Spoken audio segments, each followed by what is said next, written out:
All right, you sexy bitches, here is your Sunday nugget. We're going to talk mobility. I'm going to show you 4 assessments that will indicate how you're progressing either well or not well, and whether or not you need to improve in this aspect of your training. So as you know, those 2 optional workouts that I program are the mobility, usually mobility HIIT style workouts. They're going to improve these tests. So if you are skipping those, you might want to reconsider and try to incorporate them into your workout week. This is not yoga. Mobility is a different animal. Both are important, but please don't skip mobility and think that you are doing yoga is complementing that. It is not the same thing. When we test mobility, we are working on improving your strength. We are working on improving flexibility, stability, and balance. So all of these things together make our mobility either successful or not. And the more we are improving in the mobility as it decreases with age, it's just inevitable. We can slow the progress down though by incorporating these proper warm-ups, which I have programmed, as well as those little workouts that I do throughout the strength workouts to ensure that you're doing it. But like I said, the optional workouts that I provide will get you dialed in. So if you're scoring low on these tests, please reconsider and prioritize mobility. So the first thing we're going to do is test your ankle, right? How mobile are our ankles? Can we go into a deep squat without letting our heels raise? That's simply reminding you that your ankles are tight. This is an issue. So how do we improve it? Do this more often. Do the mobility exercise where I'm placing the band anchored to something, elevated into a front lunge. This will help. Rotate those ankles. Move them on a day-to-day basis. Also, some calf raises will help that. But be consistent with your deep squats. Maybe make it a habit to get down into this position first thing in the morning and force your body to get more comfortable and those ankles more flexible throughout the next few months. Now we're going to test your glute and ankle stability as also ankle flexibility. So let me just repeat that. Glute and ankle stability. So how stable is it? How strong is that joint? And also the flexibility of those ankles. So you can really see a trend and a theme of what creates a problem with mobility with these stupid ankles. So we have to make sure that we're doing it. Good news is, as you follow the program, they will improve. This is why I have focused and changed the programming to make sure that these things are included, so you will not do this. You will do this. So you're welcome.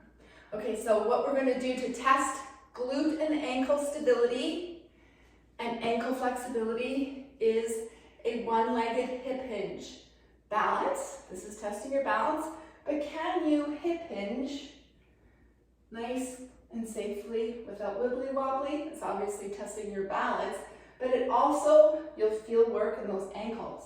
Make sure back is straight and make sure that you do both sides, right? So as you can see, my left side is definitely, oh, Pinky just saw a fly, she's out of here. Okay, so make sure that you're testing both sides. Write down the notes. We're going to do this again, and I'm going to create more assessments as we go. So hopefully through your repetitiveness and you're being aware of doing these exercises, the mobility things that I've put into your program, you will in time see noticeable differences. Now we're going to test your calf and hamstring flexibility. So again, lots of lower body stuff today, and that's just a simple downward dog. There's that stupid fly again. But I want us, hopefully you don't have a water in the middle of your, no. Okay, so if you can keep your heels, I'm not repeating this video, heels down on the ground, your calves and hamstring flexibility is doing well.